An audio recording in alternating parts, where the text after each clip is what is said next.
This video is brought to you by Squarespace. From websites and online stores to marketing tools and analytics, Squarespace is the all-in-one platform to build a beautiful online presence and run your business.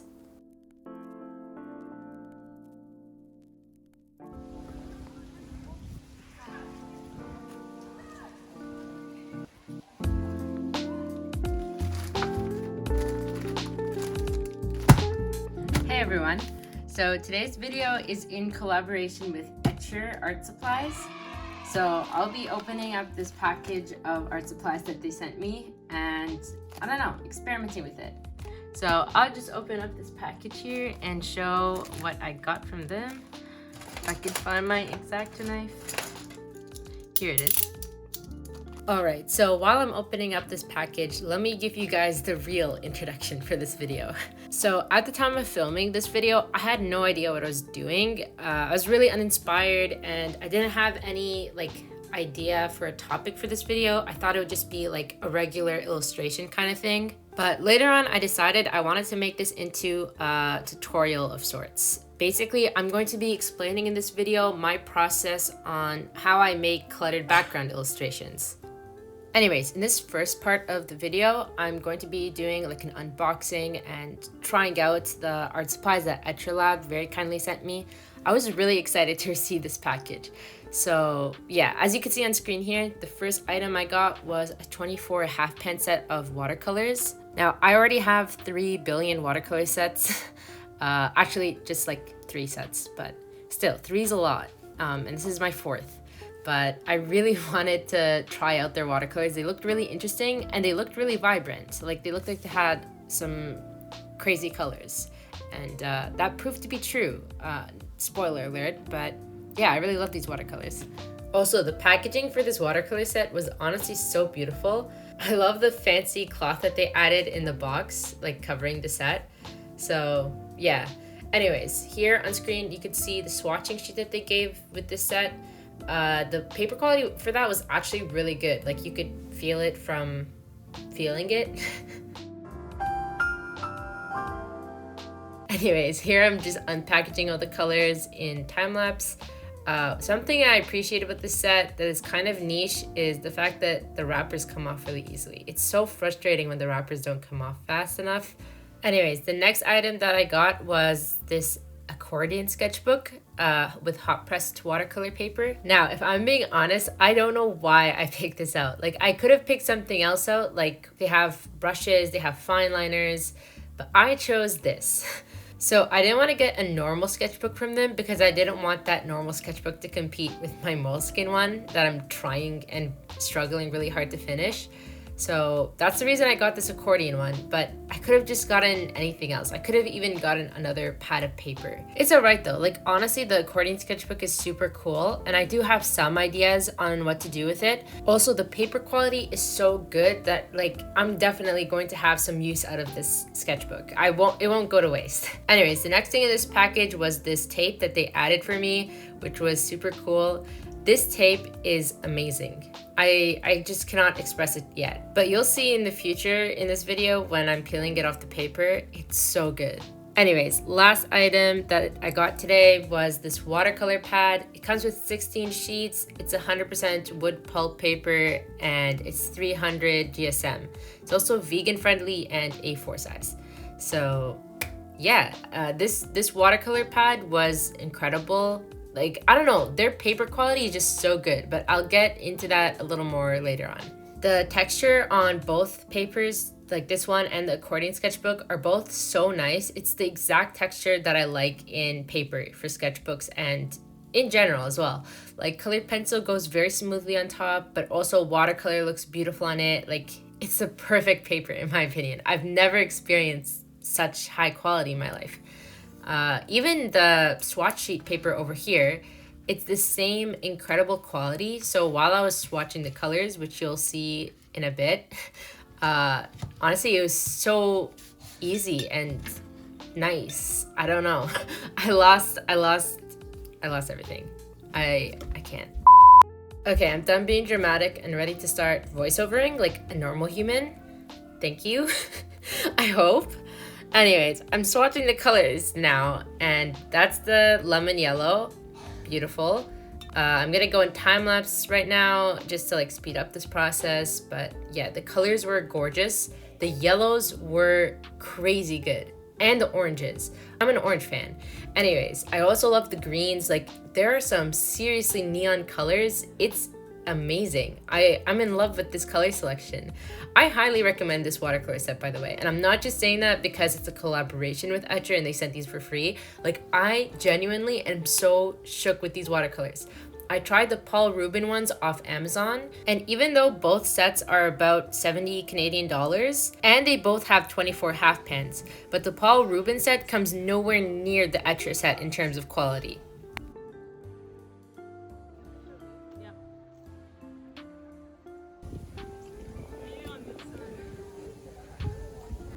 Alright, so I went through a terrible art block last week and kind of abandoned this video, but I'm back.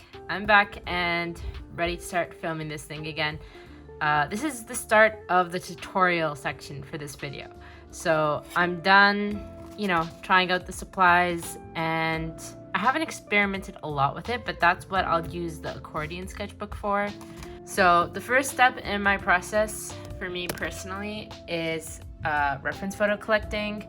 So I use my iPad just because I use my phone for filming, so I kind of need it. I use Pinterest to collect all the reference photos, and yeah, I basically just searched gamer because that was the prompt that I was using. I don't know if I explained that. Oh yeah, so I'm using a prompt list. This is so unorganized, I'm so sorry. But I'm using a prompt list by flash.png from Instagram. It's an Inktober inspired challenge, but it's called Badtober.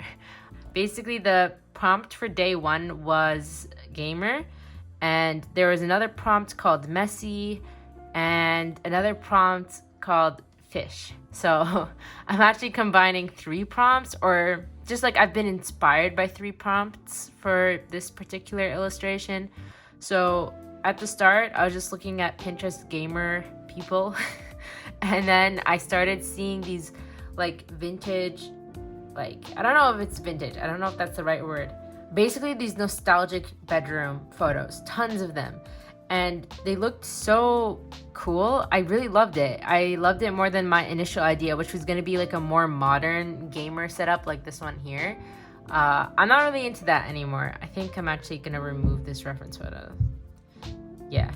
Anyways, I like making a board with all my reference photos before I start drawing, because then the flow isn't interrupted. I just have everything right here, and I probably will need to search for, like, I'm estimating 2-3 more reference photos, depending, but it won't be as, like, time consuming.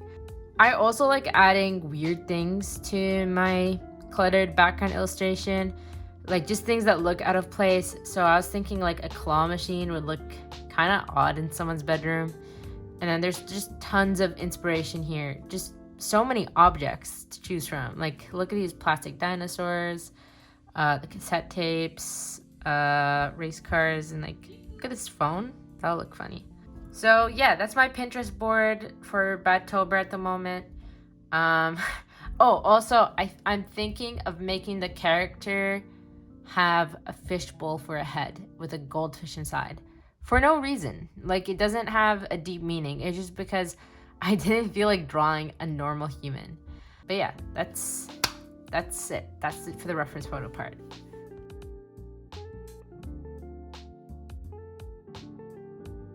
Now, after collecting reference photos, I'm gonna actually put this on the iPad stand. After collecting reference photos, I'm not gonna be dishonest, I'll be real. Sometimes I do concept sketches, sometimes I do not. For this video, I really want to do concept sketches. Like, I think it'll be fun, and I can also use the accordion sketchbook. I think I'm gonna do the final illustration on this big piece of paper, so I have tons of room for detail and having fun and stuff. I'm also thinking of potentially turning the artwork from this video into a print for my future art shop.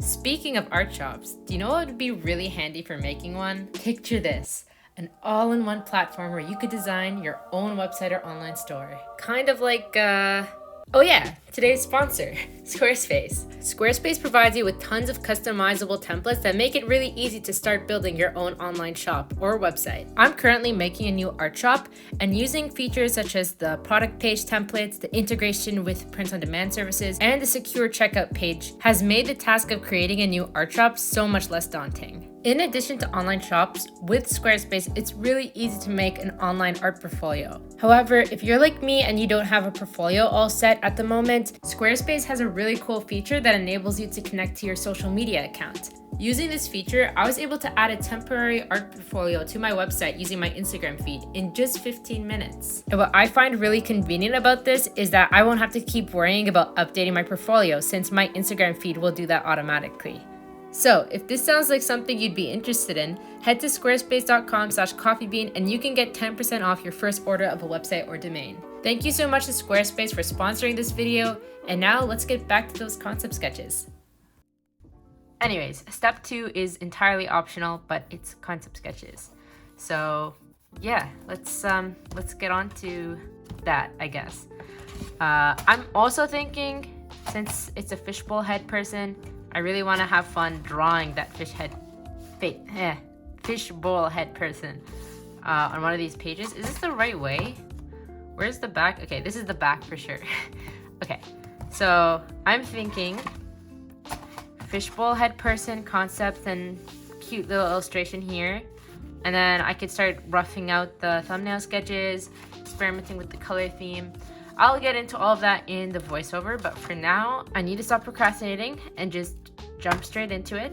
I've been having a lot of nervousness associated with this video for some reason. I think it's because I labeled it as a tutorial. So all of a sudden, like, I feel like I have to be super professional and like informative and whatever, but screw it. I'm just gonna be myself and casual and have fun. 2,000 years later. Okay, so I'm gonna begin the concept sketches right now. I'm using an orange Col-erase pencil, which has become my favorite color for Col-erase pencils because it blends into almost everything. I feel like the purple is a little bit strong sometimes and shines through the paint. So yeah, orange Col-erase. And then I just have some random erasers. This is like the cheapest kneaded eraser on Amazon that I could find. And this is something I got from Stationery Pal. It's just a regular eraser but black. That's all. Alright, so I'm back to voiceovering. I actually filmed this part in real time, so it's a lot slower than it usually is because I didn't speed it up as much. Anyways, here's my first attempt drawing the fish character. I drew him with some headphones, and that stays in the design even afterwards because I wanted this fish character to be like a gamer. But the outfit changes completely, and so does the overall vibe for this character. But I'm glad I did these concept sketches because without these concept sketches, I wouldn't have known that I didn't really like this character in the outfit that he has. Oh, also, I lost some footage for this sketching, so sorry about that. Anyways, here I'm coloring, and this is when I first realized how insanely beautiful these watercolors were. Like, the vibrancy is insane. And even the browns are vibrant. Like, usually I get really patchy browns that aren't that great to use, but these browns were amazing. Anyways, I'm losing track. But basically, I changed this fish character a lot in design, but these concept sketches still help because everything you draw for an idea that you have, it pushes you to the final results because you keep changing things, you keep adding things, you realize what you like and what you don't like.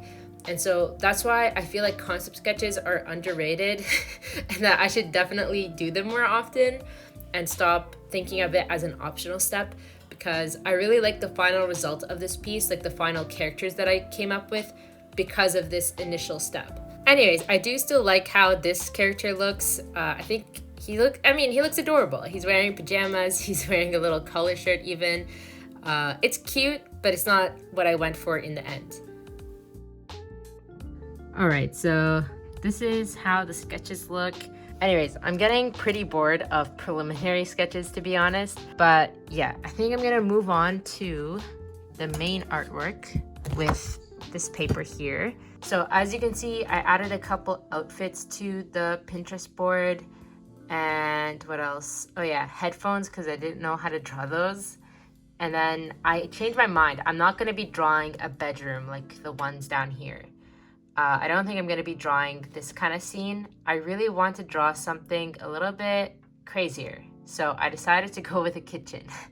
I don't know. I feel like I've already drawn a detailed bedroom before, and it wasn't really inspiring me. Like, I wasn't feeling excited to draw it. So I switched it up a bit and looked for some vintage, cozy looking kitchens. The keywords that I used to search for these reference photos here is cluttered kitchen, vintage kitchen, and like tons of results showed up. I think I'm going to be using this scene specifically for the overall layout, but I'm not sure. I might pick another one. I have a lot of angles here. So yeah, that's how the Pinterest board is looking at the moment. I did get a question asking for like tips on searching for photos, but honestly, I just use the keyword gamer, and then that gave me a lot of gamer desk ideas. So I just branched off of that. That's how I got all of these. And then I searched for cluttered kitchen, vintage kitchen, which got me these results over here.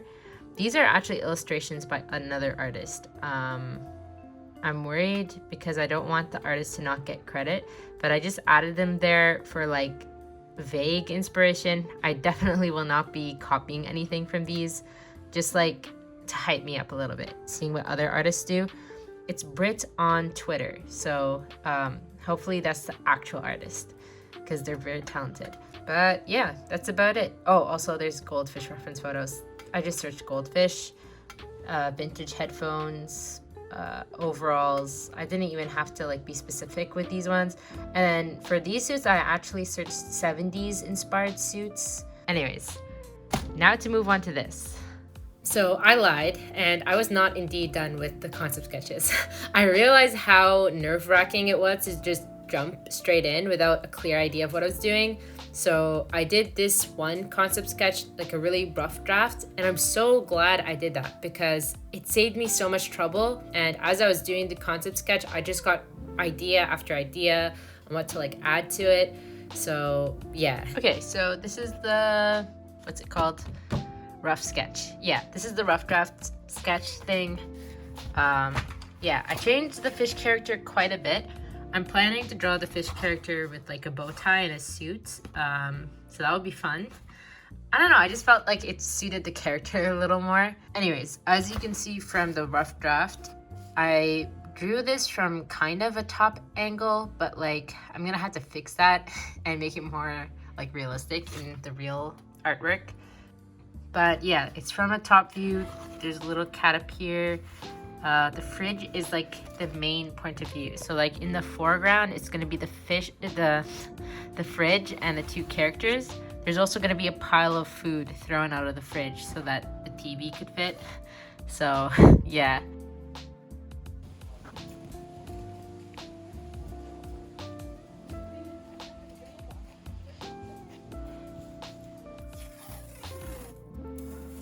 Alright, so it's time for my favorite part of this entire process, and that is the sketching phase.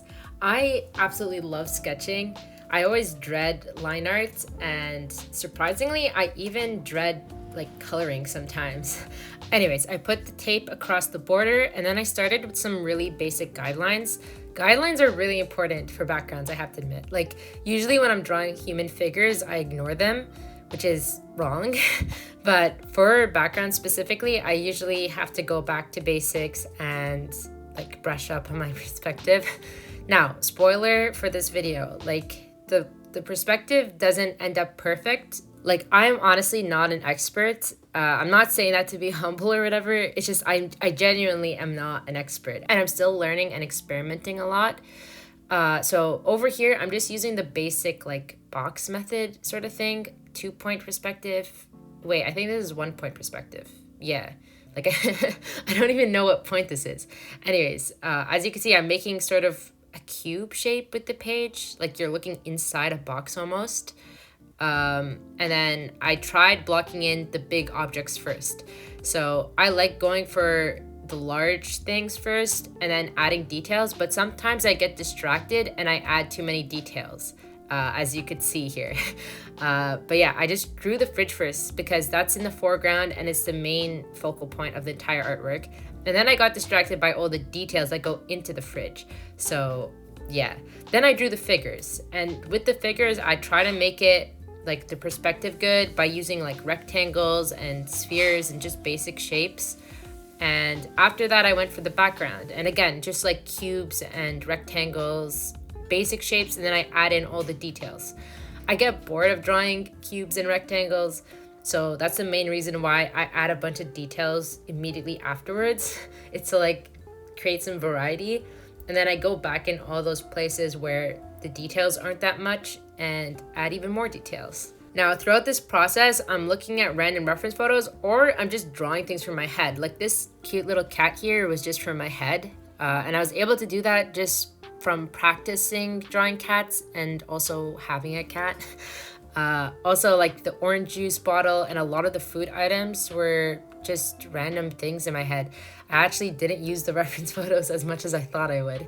But yeah, I'm just paying attention to the angle that the objects are being looked at, and it was really difficult, but I think I did okay. Like overall, I'm pretty happy with how this sketch turned out.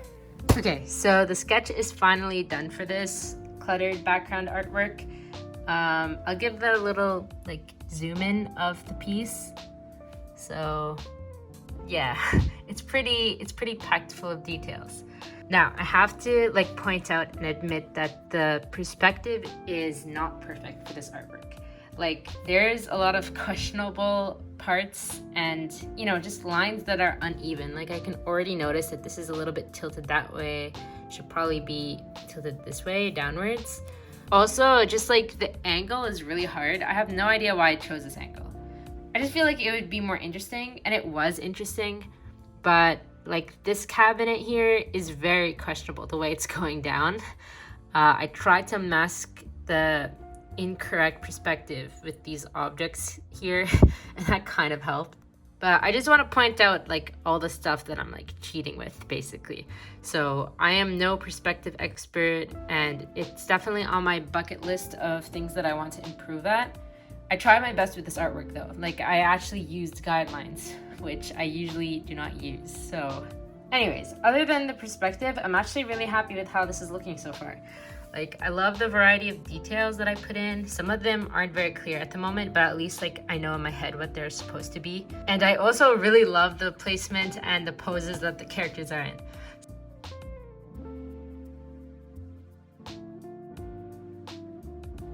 So the next step that I usually take when doing an illustration like this is to just start painting. I actually prefer painting to line art. I don't know if I think that's a pretty common thing. Once the base layer of paint is down, I usually use colored pencil to do the line art. So for this illustration, I was debating using like fine liners, ink pens and stuff like that, but I really don't like using those. And this is all about like my process. So I wanted to show like how I usually do it, which is using colored pencils to do the line art. Also, these are some really cheap Art and Fly oil-based colored pencils. I could use my Prismacolors, but I just wanted to show that it's possible to do line art with cheap colored pencils. In fact, like I prefer doing line art with cheap colored pencils because I don't feel bad like using up a lot of lead. I actually like saving my Prismacolor colored pencils for like stuff that needs tons of blending and, you know, like more realistic coloring and stuff like that. So yeah, usually for this stage, like after the sketch is complete, I do a mix of line art and coloring. So like I'll color some parts first and then I'll line over it immediately so I don't forget like the shape or anything. The Col-erase pencil here is going to like dissolve a little bit into the paint, and that's a good thing. Like we want that to happen. I don't really want the orange Col-erase shining through too much. And so because the colored pencil is gonna like dissolve into the paint a bit, it's gonna be hard to remember what thing is what. So for that reason, I just combined the line art and the coloring phase together. It's gonna be a little bit chaotic. It's not very neat and perfect, I guess, my method for doing these kind of illustrations. Feel free though to do the line art first if you prefer that way, or to just paint first. It's totally up to you. There's no right or wrong way when it comes to this sort of thing. I'm just gonna do both simultaneously. Maybe, I think. Also, for the color planning, I'm actually really not sure what I want the mood and lighting of this artwork to be. So I think what I'm gonna do is I'm gonna plan out the colors on this little thumbnail sketch first. Maybe map out a couple color themes here. See if I want it to be nighttime or daytime in the painting, because it could be nighttime and then this and the fire here on the stove would be dramatic sources of light. I'm not sure if I want to go that direction though. It also could just be musty and dirty, the kitchen, or it could be bright and cozy looking. I don't know. I have no idea where I'm going with this. So I'll be testing it out on here with the paints and color pencils, and then I'll be working on the real deal. So once again, I lied. I did not test anything. I just jumped straight in because I realized that my attention span for this artwork was rapidly decreasing. I was about to just actually, I wasn't about to give up because I came all this way. But yeah, I needed to jump straight into the coloring and line art or I would lose my mind. So that's what I did. And I just lined the characters in the foreground. I'm just doing a lot of line art in this phase. Something that I feel like I should start doing is using the kneaded eraser a lot more, because I just line on top of the colored pencil without erasing even a little bit. Anyways, over here, I got bored of line art, so I decided to start doing the painting. Now, this was an idea that I had just in the moment. I wanted the fridge to have yellow light pouring out of it. So I decided in this stage right here that I wanted a dramatic lighting and kind of nighttime effect. I didn't plan it out on paper first, so this was really risky. I used the tape to map out where I want the light to shine, which ended up working out really well. So after putting the tape in place, I just colored the entire thing yellow. And I think this technique is called glazing. So by doing this, any color that I put on top of this yellow layer will automatically, well, not automatically, but it will naturally have the same tint as the yellow underneath. So it will all look like it belongs in the same environment. And this is a really nice coloring technique if you're like me, not that great at mixing colors that match together, because I feel like it just helps you get a similar tint in all the objects that you end up coloring. And some of the objects I even left that yellow color. So the transparent glass in some of the food items, they were just left the pale yellow. So it's not a violent white color. Anyways, I took the tape off and as you can see, it actually turned out really well. It cut through the paper super cleanly. And yeah, I'm just painstakingly, I think that's the word, coloring each and every item in this area. This part was honestly very time consuming and tiring, so of course I had to go make myself a cup of coffee. It was disgusting. I think you can even see on camera, this cup of coffee is nasty. The milk got messed up and also the coffee itself didn't pour that well. Anyways, I go back to line art because painting was getting tiring and I was losing some of the details. Especially for the inside of the fridge, I didn't want to risk losing any of the stuff. So for the line art, I do want to point out, I'm mainly using a dark brown color, but for some of the areas, I'm using lighter colors. Something that's a little bit frustrating about line art with colored pencils is that you have to do it over and over and over again, because when you paint over it, it loses a lot of its what's it called? Strength, vibrancy.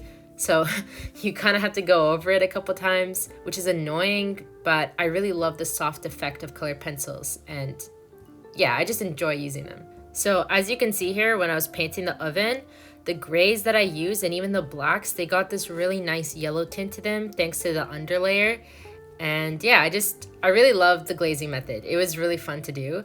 It also makes the task of coloring seem less daunting because it's not white paper, it's yellow paper, if that makes sense. So while I'm doing the line art and coloring on screen, I wanted to talk a little bit about like controlling the amount of colors and also the amount of details you put in these kind of pieces. So I always feel like it's important to not have too many super vibrant colors. And this is just because like if all your colors are super vibrant, nothing's going to stand out or look special anymore. And I wanted the characters to stand out, so like the fish to stand out, and basically just the fridge area, the open fridge area. That's where I wanted the main focal point to be. So for the outside area, I started off by like lining it in this section here super dark with some colored pencils. And as you'll see later, I try my best to keep all the colors super muted. And also, even in the fridge area, there's a lot of repeating colors. And those repeating colors are really important. So even if there's like an object that wouldn't realistically be a certain color, matching it with another object that's a little like further away from it is a nice way to keep things like matching. And yeah, I don't know, that's just my method of doing things. So here I'm applying tape, but this time to the inside of the fridge light area because I want to make a harsh line for the darker areas that's going to be surrounding the fridge. So this is by no means realistic lighting, it's just fun illustration lighting, and that's what I was going for. So I mixed a bunch of murky colors like greens and purples and stuff like that, and then I just went straight in and started like painting the whole thing those colors. This was really painful, by the way. Like I was so scared this wasn't gonna work out because again, I'm doing this glazing technique and it's been a while since I've done this sort of thing, but I really love how it turned out. The purple mixed with the green looked super cool and it created this like, I don't know, like, so I've thought about it for like 5 minutes and I think the word is grunge. It created this grunge vibe to the entire artwork, which was really cool. And I even added some yellow brown in there as well. Anyways, doing this technique where I glaze all these super dark murky colors all over the piece, it really helps me personally to control how vibrant I'm making things, because I noticed while painting earlier that like I was making things way too bright when they shouldn't have been. Like they should have been darker since they were outside the fridge light zone. Also here on the stovetop where the pan is on fire, I made another light source, and this was a little bit confusing, I feel.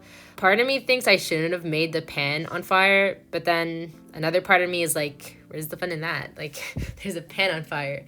I'm just having fun here, you know? The reason why I don't think I should have put the pan on fire is because it creates another point of interest in the painting, but I don't find it that distracting. Like, the focal point is still kind of the two characters in the foreground. But yeah, anyways, here I'm adding more like shadows, more defined shadows to like some of the bigger things in the illustration, and just, I don't know, making things darker and more dramatic. This part of the process is again like super tedious. Like it's a constant switch between painting and then line art because the paint covers the line art, and then, you know, like it's a headache, but it's a fun headache, and it was an overall nice experience. If I didn't have such a rush, I feel like I would have enjoyed it a little more, but honestly, I was really stressed with this video. I had to get it out pretty soon, and I was super behind schedule. Anyways, here I'm coloring the cabinets and just like the details and whatnot. I decided to go with like a dark wood because I feel like that suited the vibe a little more. And yeah, it's just a lot of like little detail work. Also, even though I'm adding super vibrant colors, you can see that everything ends up muted and everything sort of just matches together. It's a really cool technique. I really highly recommend it if you want to try it out. Anyways, here's where I do the big reveal and peel off the tape to see if it looks good.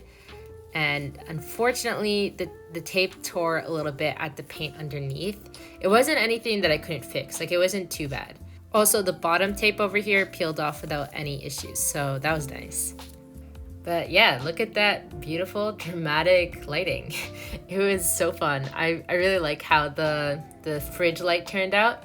Now, as I was pointing out a little bit earlier, the fire does distract from the fact that there's a dramatic light coming out of the fridge. I don't know if it's just me, maybe just because I've been staring at this artwork for like an ungodly amount of time. So yeah, anyways, I realized that I talked about colors and like how to control the amount of colors you put in a piece, but I didn't talk about like the amount of detail. So earlier I said that it's a good idea to control the amount of details you put, and that's just because it's always nice to have a variety of really big objects that stand out and then tiny objects surrounding it. And it's also nice to have like blank space so that you really get to feel like there's floor, or there's walls, there's shelves. When you put too much clutter, it just, I don't know, I have no idea what it does, but it does something. So I thought about it for a bit, and I think what I was trying to say is that when you make some areas super busy, but then you leave some areas empty, those busy areas stand out a lot more. And also like the empty areas, it's just like a relaxing place to look at, I feel, for the viewer. It sounds really stupid, but that's just how I think of it, to be honest. Anyways, to distract you guys from that pure piece of nonsense, here I am coloring in these cute little kitchen tiles. This was really fun. I like this tiny little detail here. It's a cute pattern and it adds a lot to the piece, surprisingly. It was like a spur of the moment kind of thing. Anyways, this part of the process here, it's fun, but it's also really frustrating. It takes a lot of patience. But yeah, the time and effort that you put into this part really pays off. I wish I had more time because I probably would have spent a little bit more time on this piece, if I'm being honest. But here I'm just putting some cute little highlights. And yeah, this is just the final touches phase. It's really easy to go too far in this phase. Like, it's easy to get distracted and just add way too many details. Like for me personally, I really wanted to go back in with watercolors and deepen the shadows, but I had very little time. I had to rush this a little bit and just like wrap it up. Otherwise, I'd be on this piece forever. So I didn't do that. I also wanted to bring in markers, but I controlled myself and did not do that. Anyways, here I have some Prismacolor pencils because they're more opaque than the other colored pencil brand. And I was just trying to lighten up some of the objects without doing white highlights because the white highlights were way too dramatic for some parts.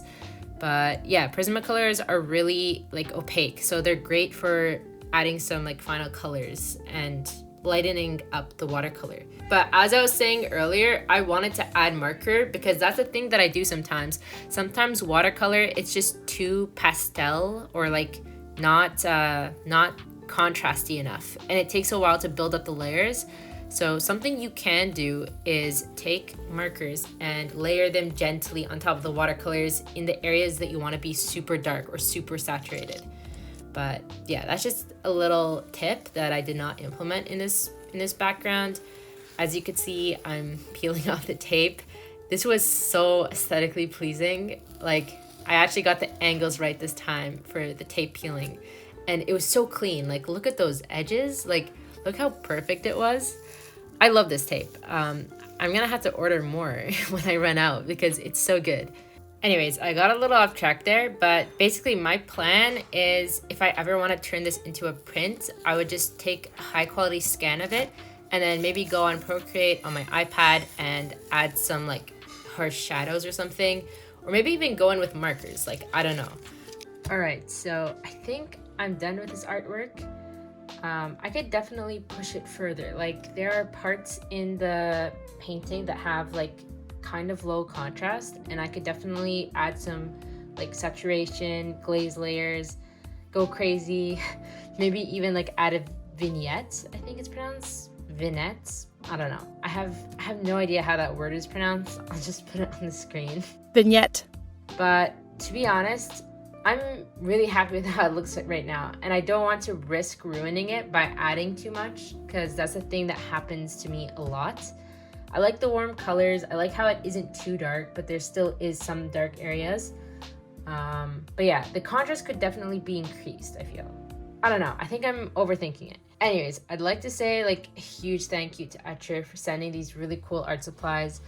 I had so much fun with these paints, and I also really adore this paper. I've never like experienced using a paper that I noticed something significant about.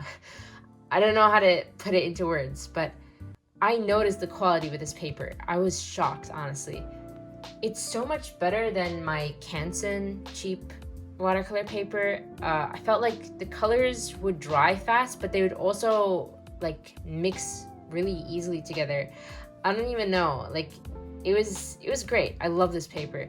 The watercolors were very vibrant. They mixed super well together, and I honestly recommend this set if you're trying to transition from like a student grade to a more like professional grade or like a higher end student grade. Like I actually think I'm going to be using this a lot more than my White Knights, which is surprising because I've never found a brand that could compete with my White Knights that was still like affordable. So I'm excited about that. Also, the accordion sketchbook is interesting. I honestly don't think I'm obsessed with it that much. It's a bit too weird for me, to be honest. Like I'm actually quite surprised that I asked to be sent this accordion sketchbook. It's out of my comfort zone, and I don't know, it didn't really stick. I'll definitely still be using this paper. Like there's no way this paper is going to waste. It's amazing quality. It's still a great source of paper though, so I'm not mad about it.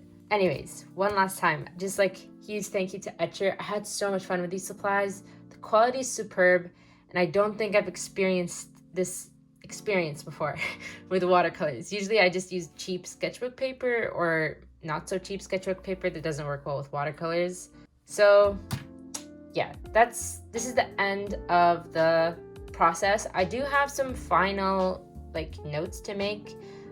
First of all, if you want to like follow this exactly and like try and replicate this artwork, honestly, be my guest. Like with credit, of course, I totally don't mind. Second of all, this is a very loose tutorial. I've already mentioned it several times, but I feel like it bears repeating. I'm still getting used to my process and trying out new things, experimenting. This whole thing was an experiment for me personally. I've never done like dramatic lighting like this, but I'm really happy with how it turned out. But yeah, I think that's all I really had to ramble about. If this video was like helpful in any way, or you have some tips of your own, please comment down below in the comment section. I'd love to hear like stuff about your process, like your opinions, if this was useful in any way, shape, or form. And yeah. Also, if you sketch anything along with me in this video, or you like use the tutorial in a way, feel free to tag me if you post it on Instagram. I'm pretty active there. And you can also tag me here on YouTube if you like post a video on it or something. I always love seeing like the art you guys make. It makes me so happy. So that's it for today's video. I hope you guys enjoyed it, and I'll see you all in the next video, which will hopefully come out in a week. Otherwise, I am doomed because I have like 2 sponsored videos that have to be out in October. It's fun. It's going great. I'm not suffering at all. But yeah, I'll see you guys in that video, hopefully. Bye.